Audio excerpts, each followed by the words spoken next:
Years ago, I used to do a lot of woodworking shows and I had a frame and banner stand, but it was getting a little bit abused, so I decided to make another one. And I wanted to incorporate a tusk tenon or maybe a forked tusk tenon, something like this. This is a fantastic way to do a knockdown assembly on the spot solution. I created this and a few other joints at the Pantorouter. Let me show you more.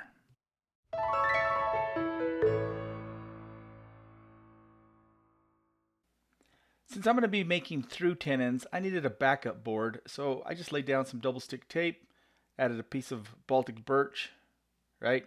And I'll be using the tilted table up in a vertical position, which is a really cool feature on the Pantorouter.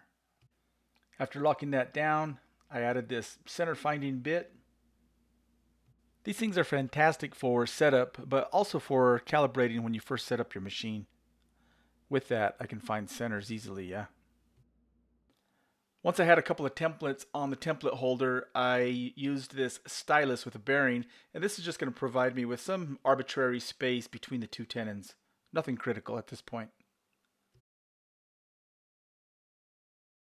Now that there's a stylus in the template, I can move it back and forth, and with the centering bit, I can find exactly the path of cut.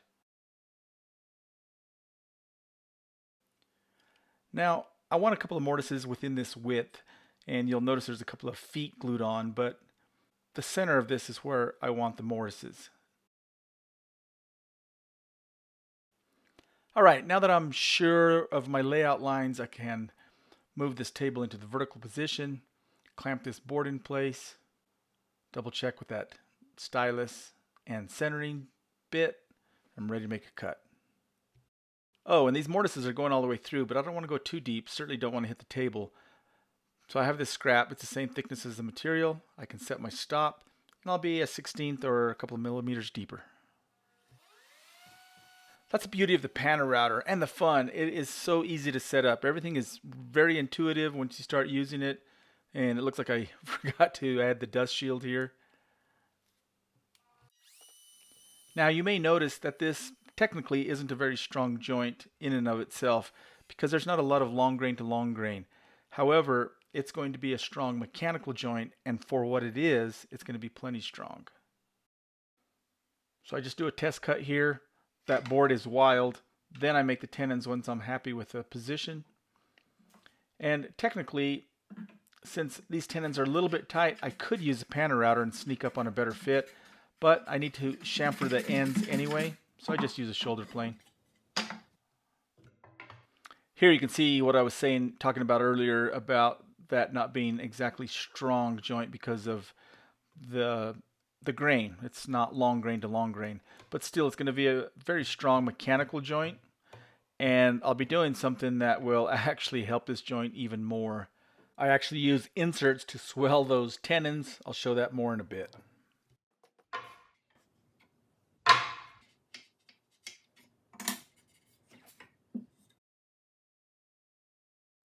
This is a fantastic way to find the center of a narrow board, and I employ it often. It's just basically using a scribe, and I can just guess at the center and put a mark, flip it over, make another mark, and then adjust to go between those two lines. It's quick, easy, very accurate. What I have here is a scrap piece, right off the piece that's clamped down. I love this part about the Pantorouter. I just put that piece between the template holder and the thickness gauge, and now I will be routing dead center of that rail. I can use that little piece of fall off to help clamp it down. Boom, ready to go. How cool is that?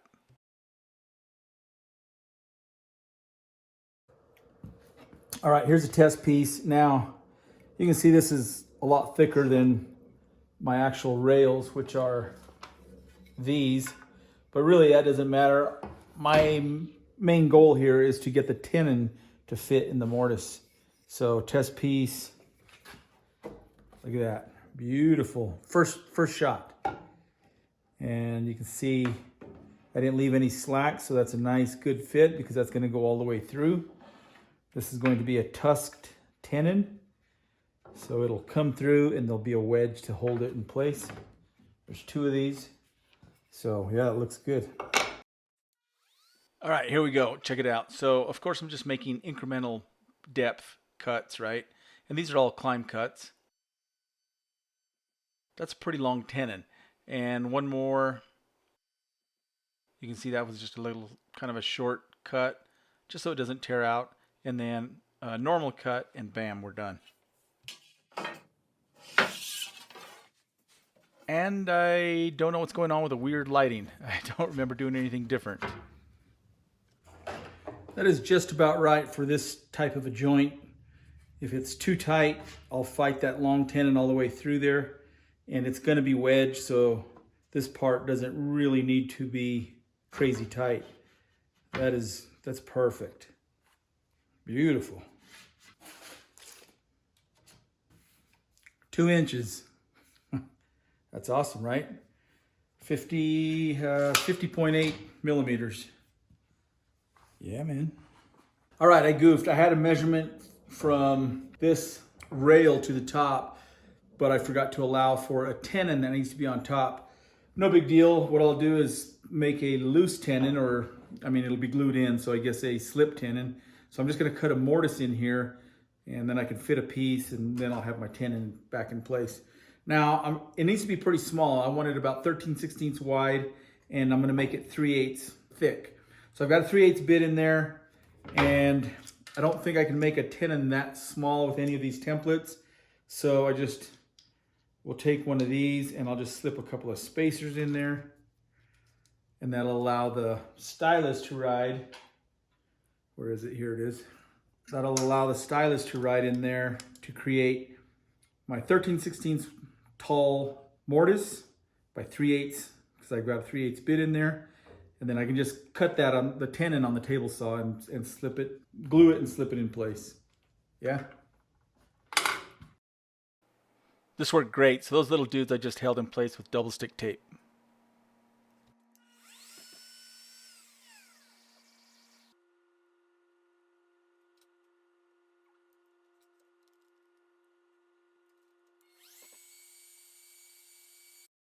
Yeah, super simple fix, right? Just got a scrap and rounded over the edges, sized it to fit that mortise. And here I'm just cutting these little grooves because you don't want hydraulics with a shop-made domino. You know, they're not compressed like the store-bought version. So that little groove will allow for hydraulics. Let that glue escape. I do have a YouTube video on shop-made dominoes. I'll leave a link in the description. Yeah, man. Pretty good fit. I'll glue them in solid on the uprights. And loose or no glue on the top rail to allow for field assembly. All right, let's put this together. This will slip in here. Just checking the fit. And this will get shaped, right, and then the vertical upright. All right, got a large compass here. Now, incidentally, when I'm laying this out, I want this like a scoop here and a foot.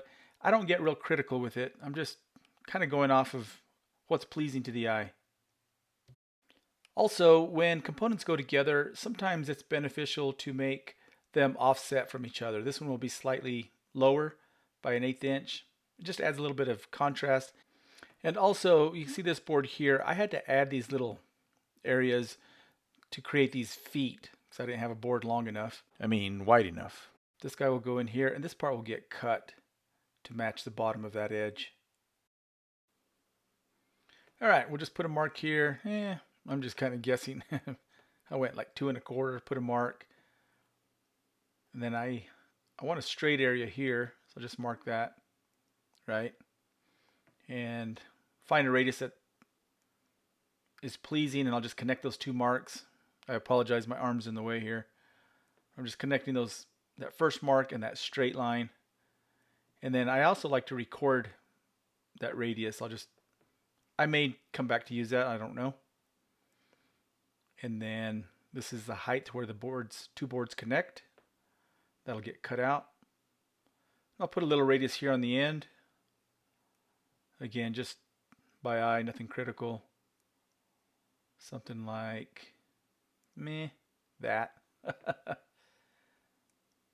Again, I'll record that radius. I may or may not need that for future reference.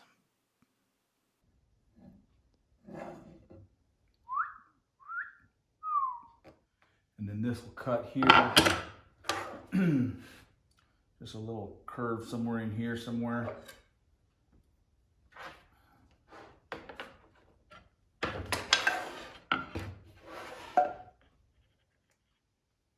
Something like that, perhaps.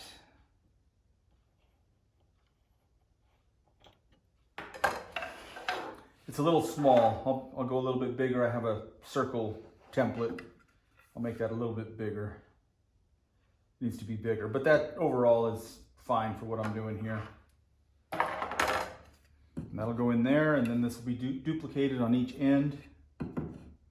Should lighten it up a little bit.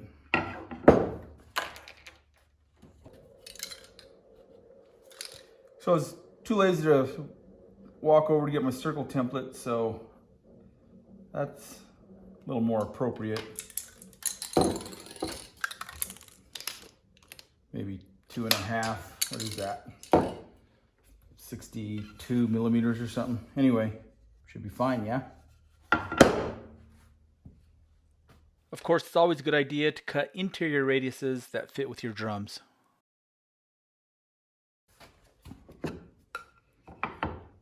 All right, check it out. So I've got this cut an 1/8 inch smaller here, so there's a little bit of an offset. This piece will get cut here, similar to how that one was made, because I glued those pieces in place. And at the table saw, after I made this initial 1/8 inch cut, then I turned it around and made this cut, because that's going to sweep down. And then here's another straight cut that I want to make, so I can turn it around again and just find a shim that fits in here. It's an 1/8 inch blade. You could use some 1/8 inch masonite. You could use an 1/8 inch drill bit. I've got some 1/8 inch spacers. This fits perfectly in here. I can put that in there, run this against the fence, thusly making a nice straight cut. And I'm gonna have the saw blade raised up high so that I don't get a lot of undercut on the bottom side, and I'll just stop short here. Probably not necessary in a situation like this, but I just like showing, you know, techniques like this. And I know a lot of people would just choose a bandsaw, but for me, I like table saws and the straight lines that they produce. Incidentally, I talked about having the blade high so that it would produce less of an angled kerf underneath. The other benefit is that when the blade is high, those teeth are applying downwards pressure. It's holding the board down. Conversely, and I know it's common practice or safety practice to just barely have the blade above the board. Well, if you think about that, the teeth in the 12 o'clock position, those teeth are driving the board back towards you, and it's also causing lift on the board. So to me, blade height is not a set rule. There's factors that are involved: preference, experience, and task at hand. So the right side of this edge sander has great vacuum. The left side, it needs this magnetic vacuum hose attachment. Now for this smaller radius, I could use my oscillating drum sander, but a lot of times if I have a straight edge that's incorporated into a radius, I like using an edge sander or my belt sander, because I can hit that interior radius and then also sand the straight part. It makes more sense to me to use something straight to sand straight rather than the drum to sand something straight. So I've got one cut and smoothed out, and so now I can just go ahead and mark all the rest, right? So I've marked that one. I can cut it out. And a couple of things I could do. Let me see, this will go in here, somewhere in there, and here. And then with that, I can line up that mark. These aren't even cut to length, they're wild. Sometimes I just leave stuff wild. Doesn't hurt anything. And that would go right in there. Then I can mark all of this. Oops. Why did that move? That doesn't make me happy. Something's not flat. It's very humid.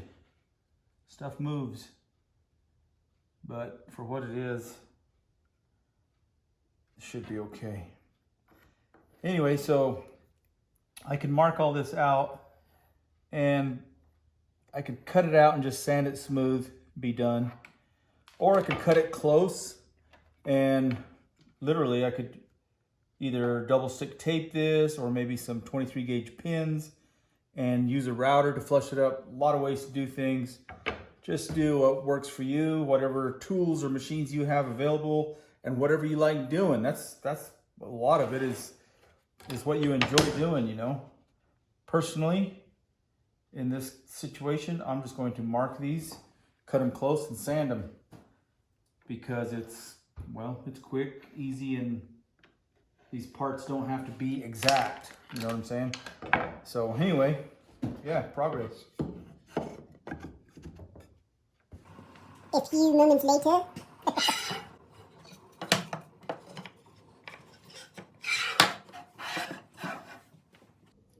All right, let's see if this makes sense. So these guys,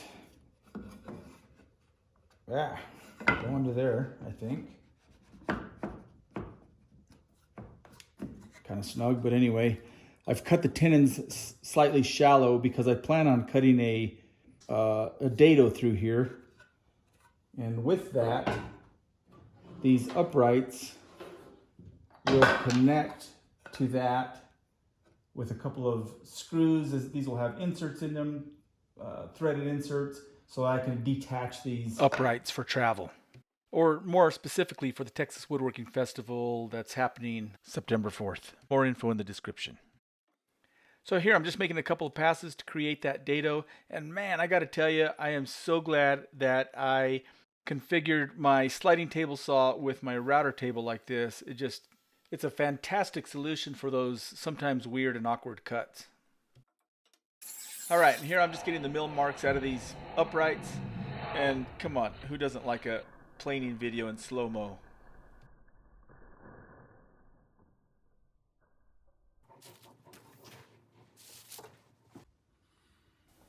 Yesterday I was working on some pieces that were longer than my Rubo bench. You can see them sticking out past on each end there.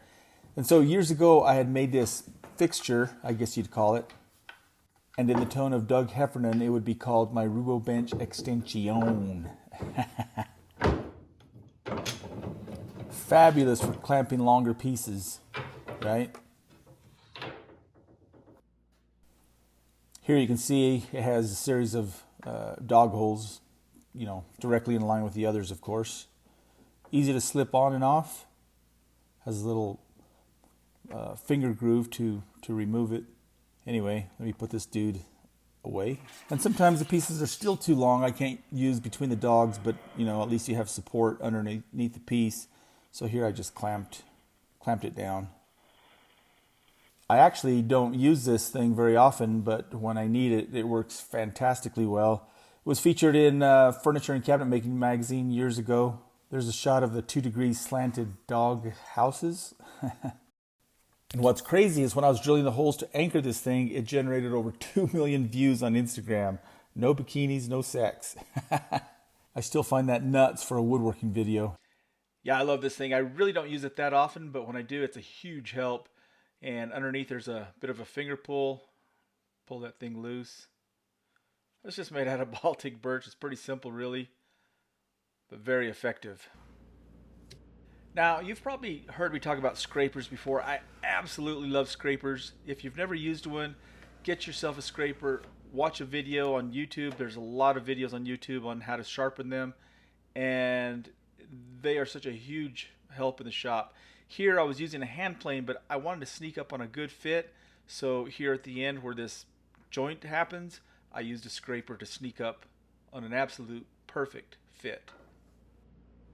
All right, that's the pedestal part. Now back to the Tusk Tenon. You can see I have a little sample here.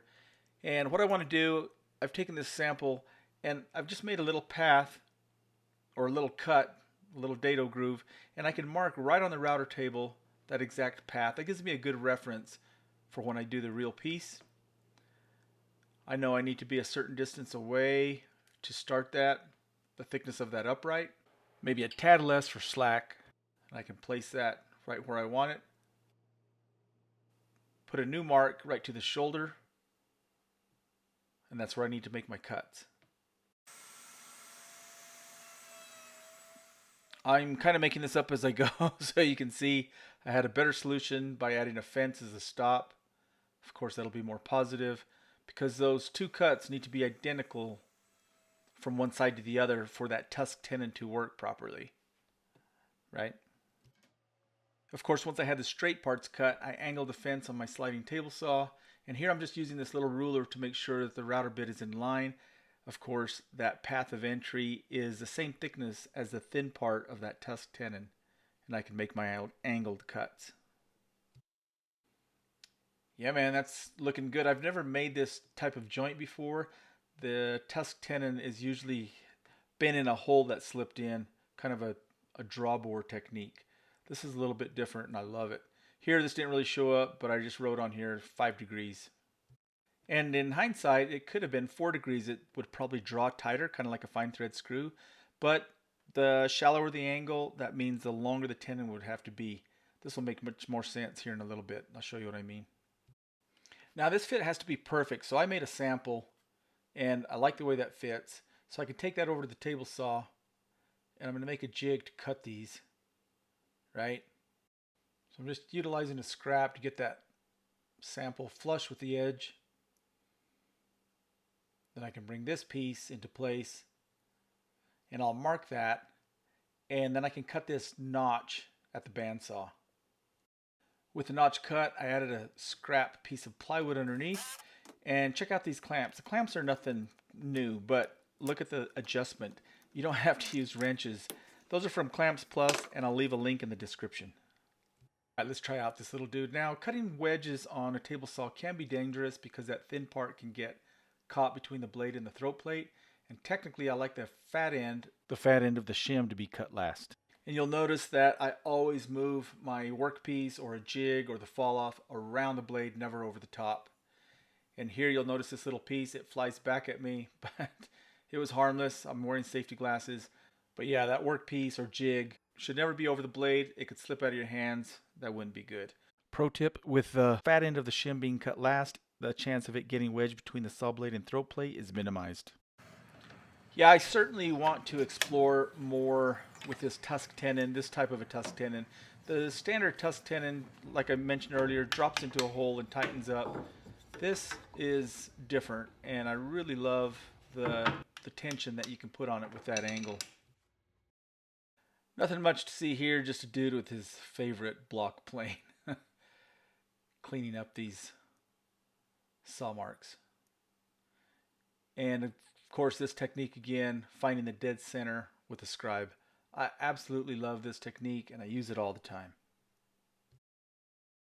Now that we know the angle is correct, we can fit that once again, slip this in place, tap tap. I love the way it tightens up, the sound changes. Oh, and this little square, this is by Sterling Toolworks. I love this thing. Actually, I reach for it more often than I stare at it. I'll leave a link in the description. And here I'm just going to mark the top so I know where the hole will be. And that won't be to the center of the hole, that'll be to the end of the hole. It needs a little bit of slack to tighten. Now there's a couple of ways you can make those cuts, bandsaw, table saw, right? And I want to try this one more time to make sure the fit is correct, because once everything is done and finished, it will be hard to adjust. You notice there's a little bit of slack at the top. Now before I cut these into two tenons, I'm going to put a little bit of a decorative element on one end, the top end. So I'm just lining them up here. Again, just by eye, nothing critical. I'm guessing about right in there. And so I know the radius I want. I decided to use the radius to come up that distance from the bottom edge, put a little mark. And I know my hand's in the way, but I can use that mark as a pivot point, strike an arc. That'll be the top of the tusk tenon.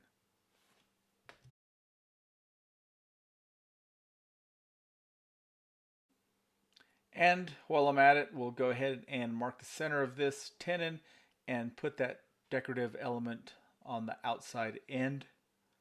It's just going to be an arc. Yeah, something like that. You can see the tenons were made wild. I'll cut and shape those. I'm going to love the way these look. Now, incidentally, I find it comical when I hear people talking about screws not belonging in fine furniture, and I agree to a point. You know, if the screws are all that's holding the piece together, then yes, that's crap, right? But you can use screws to hold pieces together. They just they're basically just a clamp.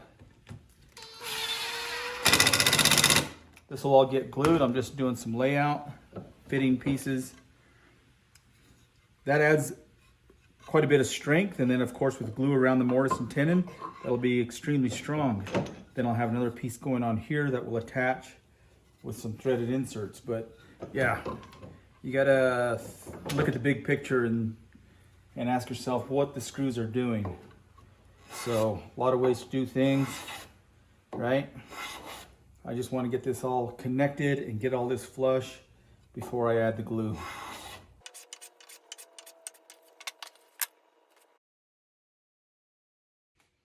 Hey, check it out. So this is probably well known, but you know, a lot of times you can take your fall off piece and sand it smooth. You can see the two radiuses there. Sand it smooth, and then I like this hook and loop, right? Peel that off. Something like that. And then it gives you an easy way to sand these interior edges. You can cut this into strips, different grits, 320, 120, 180. Use up your old sandpaper. Very effective. And you can see I have all these different curves, odd pieces. That was for a cove or something probably. Outside radius, really subtle, very subtle, I mean extremely subtle. 30-inch radius, something like that. Or even flat ones, right? I mean, this is probably not even half of what I have, you know, a drawer full over there. So yeah, hook and loop. And I'm not really sure where I got this, but it shouldn't be too hard to find. So I'm assuming this would be the hook part, and that's the loop. Yeah, hope that helps. So this is my process for smoothing inside curves. Once they're cut at the bandsaw, then I take it over to my edge sander, use the drum, maybe 120 grit belt, then hit it with a scraper, and then these blocks with maybe 180 grit. Doesn't take very long. Beautiful. Hey, so what do you think of these vice wedges? When I'm clamping something on one side of my vise and I don't want it to rack, I just put these vice wedges in place. They're adjustable from about 1/8 inch to, I believe, 2.5. Anyway, I'll leave a link in the description. I've got this upright fitted, and I'll use these center point marking awls. I'm not sure what you call them. They're fantastic. I have them. They go from like 1/8 inch all the way up to 1/2 inch in 1/16 inch increments. Really helpful for finding the dead center of a hole, right? And I'll drill a hole big enough for an insert, and then drill a smaller hole for the machine screw that's going to be going through there to give it some clearance. All right, vacuum up the debris, right? And this is my plan. I'm going to add glue to the mortise and tenon, of course, and then I'm going to add the inserts. And my plan is that the insert will swell that tenon. First add this screw. The screw won't be visible, but it'll help draw those two pieces nice and tight. It's simply just an easy way to clamp. And now I can add those inserts, and I actually noticed that they are spreading those tenons slightly. So that should wedge those tenons in place, and then with that screw and the glue, it's going to be plenty strong. All right, so that's a base or pedestal, and then these uprights attached to that with these 1032 screws and an Allen head, and that should work. I'll be able to take that apart, and I just realized, oops, I have a 12-foot ceiling, and these uprights are over 9 feet long. So somewhere along the line, I kind of goofed, and 2 of these didn't quite seat correctly. They didn't tighten up. So what I did on 2 of them is I added a piece of veneer to increase this thickness, and it's completely not noticeable. And then in addition, I made this slot slightly higher. And in hindsight, I could have created these slots really easy with the Pantorouter, even though I had just drilled a hole and cut this with a bandsaw. Could have been done with the Pantorouter.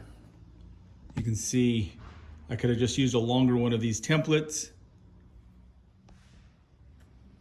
and then put this in place. This is how I made this slot slightly longer. Putting that in place, putting another one of these as a same size, a little bit of a bridge. Put that in place, and then super easy. So the setup on the Pantorouter is just amazing. You can easily set up quickly and accurately and get back to work. Love it. I love these little dudes. I use them all the time, and they're basically made out of 4 separate pieces of wood surrounding the bench dog and then glued back in place with just a little bit of slack. And with those, I can mark these pieces and I can sand all 3 of these narrow strips at the same time. Lots of ways to do this. You can do this with a hand plane, but for me, I hit these with 180. It matches everything that I've sanded. And here's another simple device, and in hindsight, I wish I would have made a hole in it for the bench dog. That way I could retract it with a tail vise, but no big shake. It works the same way as the other ones, except it's thinner. You can see I can lay these on their side. Make sure they're all flush where they're being held. Sand them all at the same time. And another method, sometimes I'll gang them 2 at a time. That creates a stable area for the belt sander. I can clamp them with that little spacer in between, right? Same thing on each end. Zoom in. Yep. Now put a spacer in between, clamp them, grab a belt sander, just like that.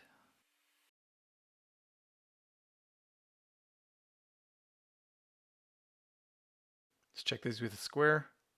Boom. Perfection. Simply because I did 2 at a time rather than just trying to balance the sander on one edge. This keeps those edges nice and square.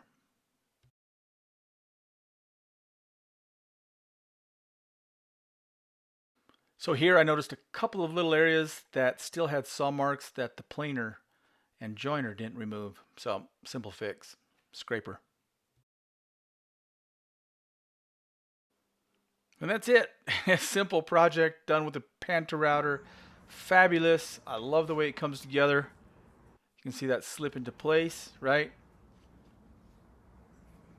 This little Tusk Tenon drops in right over that angled dado, I guess you'd call it. Boom. And that draws it up so beautiful and tight. And since these were all separate components, it was easy to spray a few coats of conversion varnish. And here you can see the bottom of the pedestal.